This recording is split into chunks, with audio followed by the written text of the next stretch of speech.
Hey everybody, and welcome back to Lindsey's Little Library. So today is BookList Thursday. BookList Thursday is something I do with Sarah over at Sarah's Nightstand. We come to you every Thursday with some sort of book thoughts, ideas, recommendations, something bookish related. And so today is the first Thursday in June, the official kind of kickoff to summer, right? We're in it. So we thought we would give you some good summer recommendations, things you can pick up while you're laying on the beach, sitting outside, swinging in the hammock, whatever you do this summer. Here are some really great books to read. Now, typically we try to stick with 5. I may have a few more than 5, so bear with me, but you get some bonuses today, right? So the first one I have for you is strictly because Reese Witherspoon picked it as her next kind of book of the month, book club pick. I don't know what she's calling it, but it's the Henna Artist by Alka Joshi. Highly recommend this. I read this, I think, in February.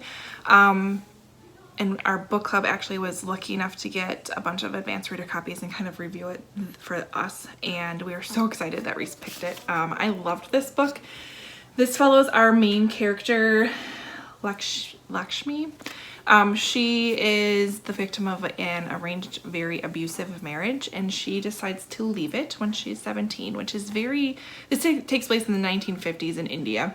So it's very controversial that she decided to leave her arranged marriage, but she does.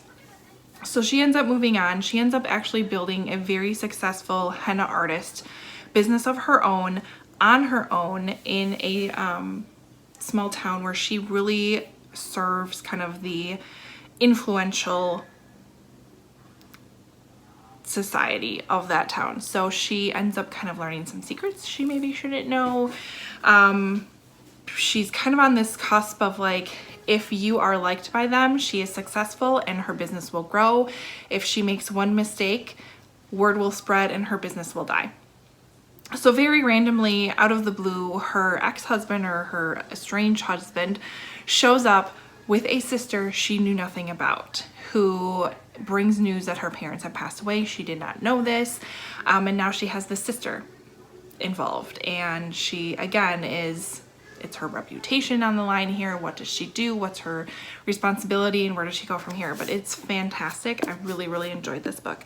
My only kind of thing is I kept forgetting it was 1950s India. I kept kind of wondering if it was more present day, but that was my only small, I guess, thing that I had issues with. But anyways, otherwise, great book.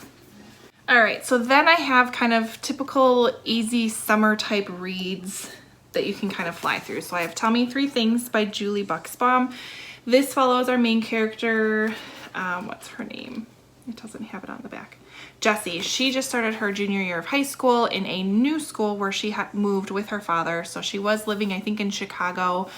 Her mother had passed away. Her father had kind of met somebody new, totally uprooted them both, and they moved to California, very high-end high school. She doesn't really fit in.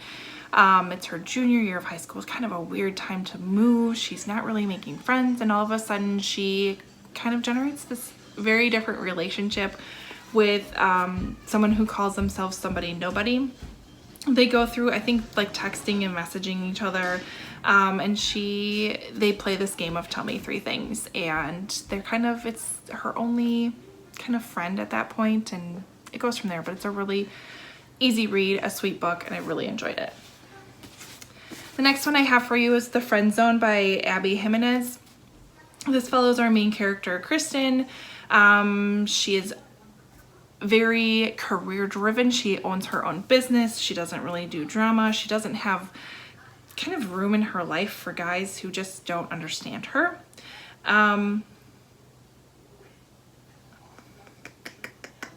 She's helping her best friend Sloan plan her wedding and ends up meeting the best man, Josh, who is funny, and they kind of get each other, but they kind of are annoyed by each other, and he wants to pursue a relationship with Kristen. Kristen does not want to for various reasons, and it kind of goes through there. So, oh my gosh, this book, I finished this in like 2 days. I was obsessed with it. I couldn't stop. I couldn't put it down, and I promise you will not either. And then there's the second kind of book to it called the Happy Ever After playlist that you have to read after this book that I'm in the middle of and also devouring and loving. So perfect summer read. My next recommendation is kind of, I guess something I do. So I don't know. Every summer I pick up a Morgan Matson book because they're just very easy summary type YA books. This is The Unexpected Everything. This follows our main character. What's her name? Andy. She had everything planned out. She was going to go on this really, really great internship for the summer. She's very determined. I think it's she just graduated, so it was her senior year. So she's going to this internship before she goes away to college in the fall, and kind of things all fall apart and she ends up having to stay home, and she's not good with that. She has a plan and she's staying on that plan and she doesn't want anything to ruin it, and now she's kind of in limbo, and so she finds this job as a dog walker and kind of goes from there. It's really cute, really sweet. I know it looks like a big book, but you really do fly through it. I mean, it's YA, but it's a good, very summery book. And then the last two I'm just throwing out there because I'm a stickler for, I tend to go with my typical genres that I really enjoy in the summer. Maybe not this summer, but normally our summers are pretty busy and pretty packed with things that are going on. And so I want to make sure I'm reading a book that's keeping my interest, that doesn't require, it doesn't take a lot of effort or isn't something that I really have to pay a lot of attention to. It's just something that I want to breeze through because I don't have a lot of time. This summer may be different, but one of my go-to genres is historical fiction, and so I highly suggest The Giver of Stars by Jojo Moyes. This follows our main character, Alice, I believe her name is, and she becomes a library for the Pack Horse Library project that happened in Kentucky. So you kind of go through how that service started and who they're really serving, and you learn about the people that they're taking books to, and also a little bit of the political upheaval that's happening in that city around the mine that's going on. So it's a fantastic book. Jojo Moyes is back on my radar after this one. I really, really liked it. And then the last one, always classic thrillers. They tend to get me, they draw me in. I'm constantly wanting to pick it up because I just need to know what happens, and so I highly suggest The Other People by C.J. Tudor. She also wrote The Chalkman, which I didn't like as much. Other People I highly recommend over The Chalkman.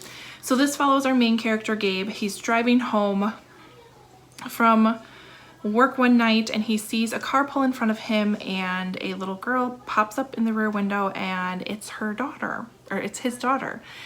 So he's just like, what the heck happened? Why is she here? What's going on? Tries to follow them, ends up losing them in the traffic, and we go from there. So we have understanding what happened that night, as well as 3 years later, as Gabe is spending every day and night he can traveling up and down this highway trying to find his daughter. And this is a book that you get an answer to one question, but then you walk away with 3 more questions at that chapter, and then you get an answer to another question and you have 4 more questions from that. So if you're not a fan of that type of writing, I would say stay away from it. I like just going with the flow and trying to figure out what is happening, and it's fantastic. I highly, highly suggest this. This is a great summer read. So there are plenty of books to choose from for you to pick up this summer. Good summer recommendations. Comment below, let me know, do you tend to gravitate towards specific genres or specific books in the summer like I do, or not? I just love to talk books. Otherwise, head over to Sarah's channel and see what she has for summer recommendations. I know I'm gonna go check it out. Otherwise, like, comment, subscribe, and I'll see you next time. Bye.